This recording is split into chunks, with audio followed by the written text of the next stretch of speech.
Засгийн газраас өргөн барьсан төсөлд инфляц энэ оны эцэст өмнөх оны мөн үеэс өсөхөд өрхийн цахилгааны төлбөр, орон сууцны түрээсийн зардал болон хувцсны үнийн өсөлт гол нь нөлөөлсөн гэж үзсэн байгаа. Тэгээд хэрэглээний үнийн төвшинг төсөлд тусгаснаар бол 25 онд 9.5, 26 онд 7, 27 онд 6.4 байхаар ийм одоо өөдрөгөөр төсөөлсөн байна.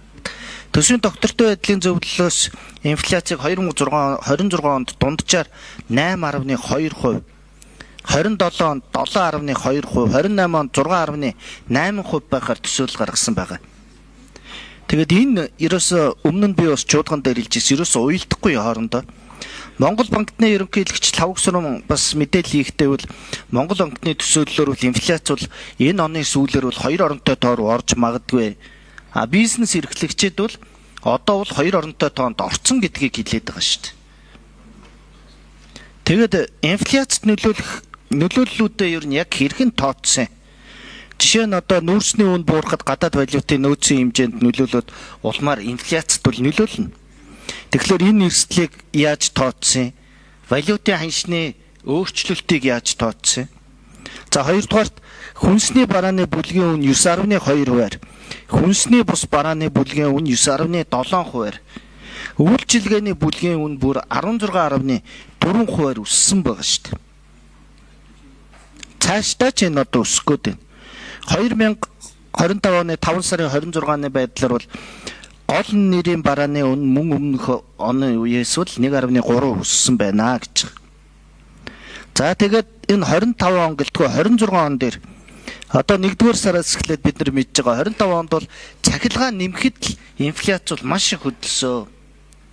Гэтэл одоо 26 оны 1 сарын 1-ээс эхлээд аж ахуйн нэгж байгууллагын дулааны тарифыг нэмнэ.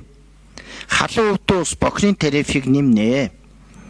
Энийг одоо нэмнэ гэдгээ олон нийтэд зарлцсан шүү дээ. Тэгэхээр энэ нь инфляцид тодорхой хэмжээгээр нөлөөлнө шүү дээ. Тэгээд энэ нөлөөлж явахад энэ 7% гэд ингээд дахиад ороод ирдэг. Тэгээ орж ирээд одоо энэ жилиг шиг ингээд нөгөө 7.2% байж байгаа л 9.5% гэж ингэж өөрчилж байгаа шиг дараа жил дахиад энийг өөрчлөх юм уу? Ер нь нэг жоохон бодиттой тал руугаа оруулж болохгүй байгаа юм уу?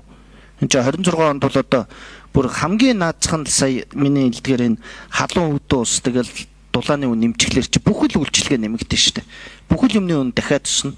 Дахиад инфляц бол 7% байна гэдэгт бол ерөөсөө итгэхгүй байна. За энэ гурван асуултанд хариулаад өгөөрэй. За ер нь ингээ дараагийн хилцүүлэг дээр статистикийн төв газрын дарга Монгол банкны ерөнхийлөгч хоёрыг оролцуулъя. За та юу ч гэсэн хариулах уу? За 5 Ямцогт сайд. За баясгалан шиг асуултанд хариулъя.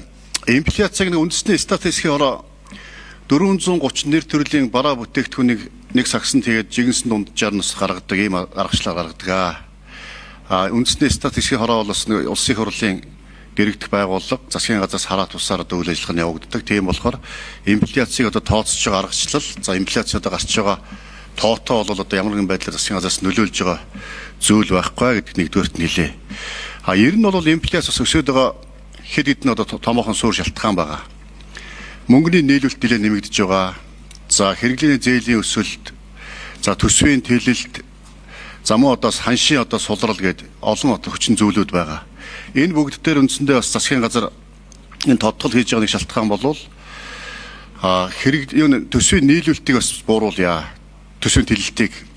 За Монгол банк бол бас мөнгөний нийлүүлэлтээр мөнгөний одоо сатууруулах бодлого, за мөн одоо бас хэрэглээний зээлийг бас хязгаарлах ийм одоо бас бодлогууд хийж хэрэгжүүлж байна. Энэ бас тодорхой бас үр дүнгуудс гарах байх гэж одоо найдаж байгаа.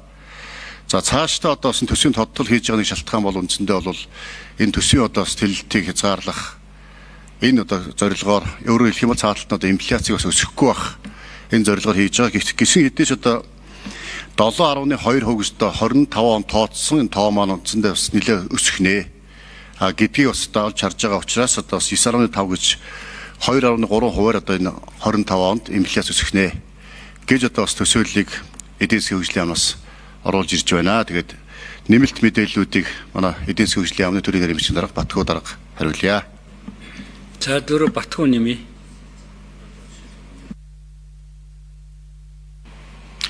За сая Бямцах сайд бас гол төсөв дээр авч хэрэгжүүлж байгаа тодтолтын хүрээнд хэмнэгдэж байгаа зардал инфляцийн нөлөөллийг бас тайлбарлалаа. Үүнээс гадна бас ер нь засгийн газрын харьяа байгууллага, хил гайлын байгууллага, тээвэр логистикийн байгууллагууд дээр инфляцид эргээр нөлөөлж болох тийм арга хэмжээнүүдийг идэвхтэй авч явуулахад төлөвлөж байгаа. Аливаа төгжрэл саатал учруулахгүй байх, хүрдэн шуурхаа нэгтрүүлэх, хил гайлын шалгалтыг бууруулах гэх зэрэгээр. За мөн бас одоо хөдөө аж ахуйн салбарт энэ жил бол эдийн засгийн өсөлт явагдаж байгаа. Өнгөрсөн 2-3 жилийн хугацаанд бас байнгын уналтаа явж ирсэн салбар маань сэргэж байгаа. Энэ салбар дээр хэрэгжүүлж байгаа хөтөлбөрүүдийн хүрээнд одоо хөдөө аж ахуйн гаралтай бүтээгдэхүүн мах зэрэг бүтээгдэхүүний инфляцийн дарамтыг бууруулах, нийлүүлэлтийг нэмэгдүүлэх арга хэмжээнүүд явагдаж байгаа. Энэ арга хэмжээнүүдийн гүйцэтгэлээр бас эерэг нөлөөллүүд хүлээгдэж байгаа гэж хэлж болно.